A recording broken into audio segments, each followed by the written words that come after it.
Hello and welcome back to the William Gomez podcast. I am William Gomez and I am grateful to have you here.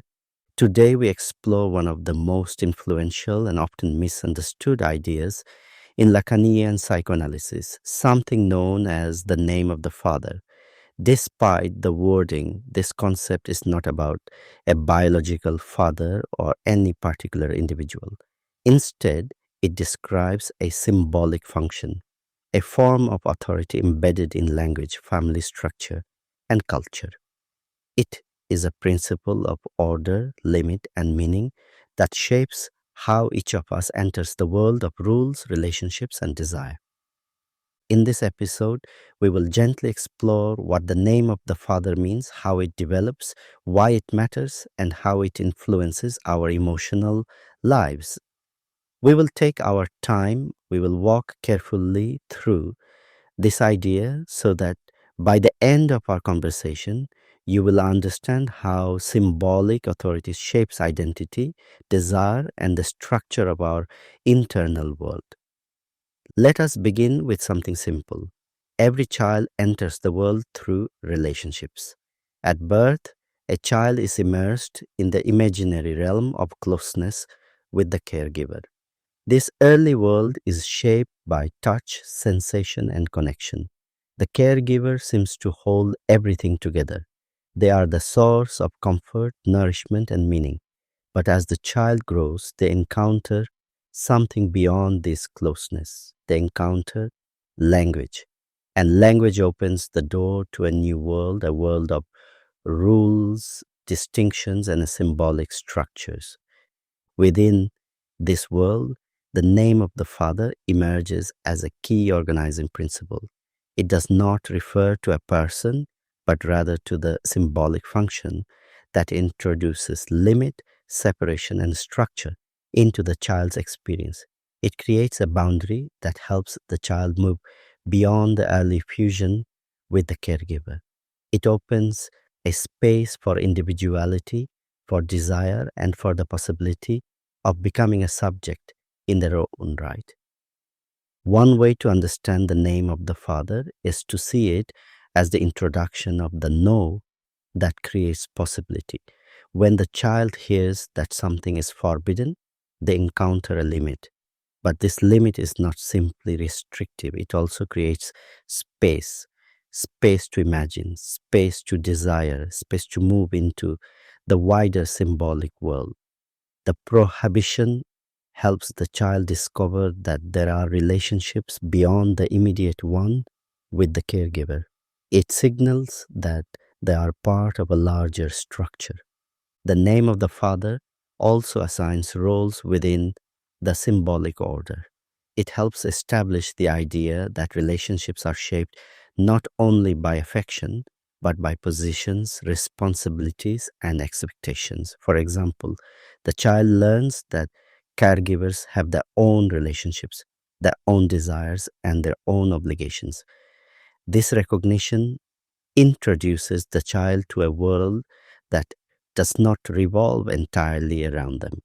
It anchors them in a larger relational structure. Another important aspect of the name of the Father is that it provides symbolic authority. Symbolic authority does not require power or force. It is not about domination. Symbolic authority is the quiet framework that gives stability to the world. It is the idea that there are rules that hold meaning, that there are laws that organize relationships, and that there are structures that guide behavior. These rules are not imposed by one person alone. They come from the symbolic order. They come from the big other, the network of meanings and expectations that we explored in the last episode. The name of the Father acts as a signifier, a marker that tells the child that desire is not unlimited. It brings a sense of structure to longing. It tells the child that they cannot be everything for the caregiver, just as the caregiver cannot be everything for them. This recognition is painful at first, but it is also freeing. It creates a space for the child to desire beyond the caregiver.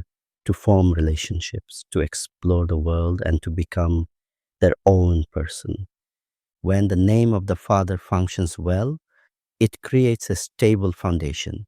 It allows the child to feel safe within the symbolic order.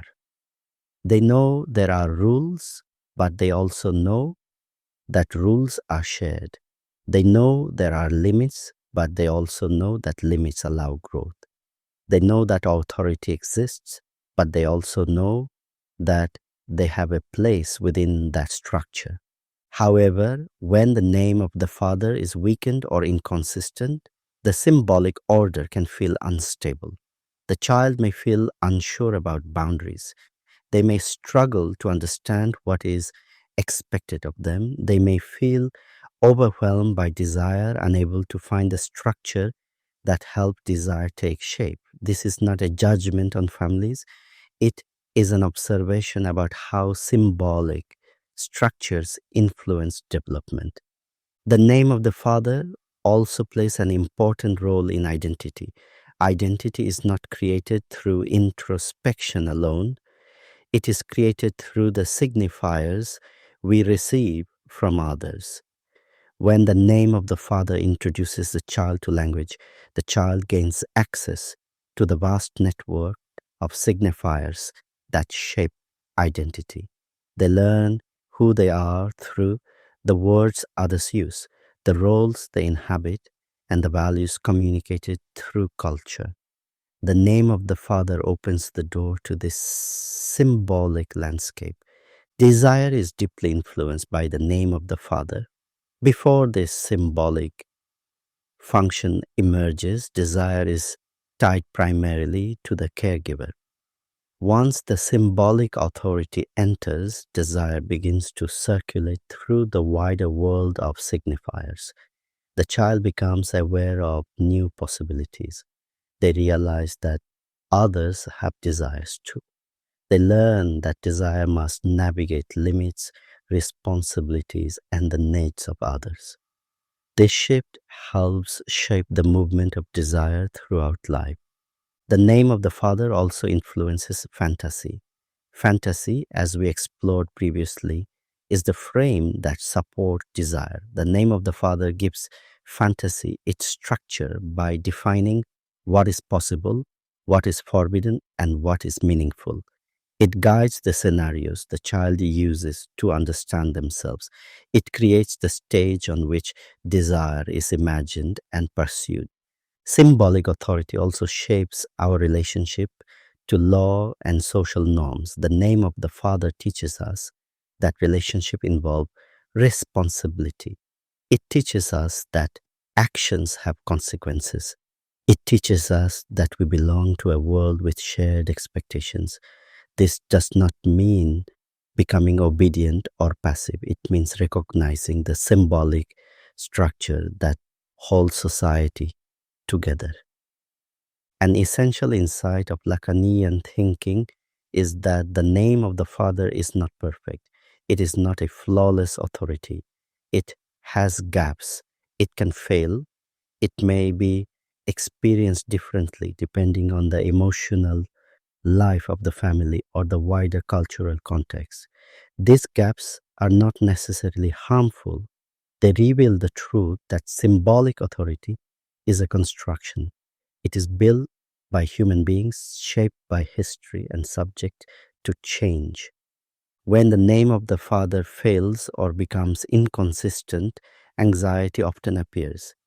Anxiety may emerge when symbolic limits feel unclear, when the rules seem uncertain, or when the child cannot rely on stable boundaries.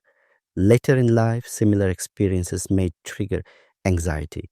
When cultural norms shift rapidly, when institutions lose trust, or when familiar structures feel unsteady, people may feel destabilized. This experience mirror the early moments when symbolic authority felt fragile. But the failure of the name of the Father also opens possibilities.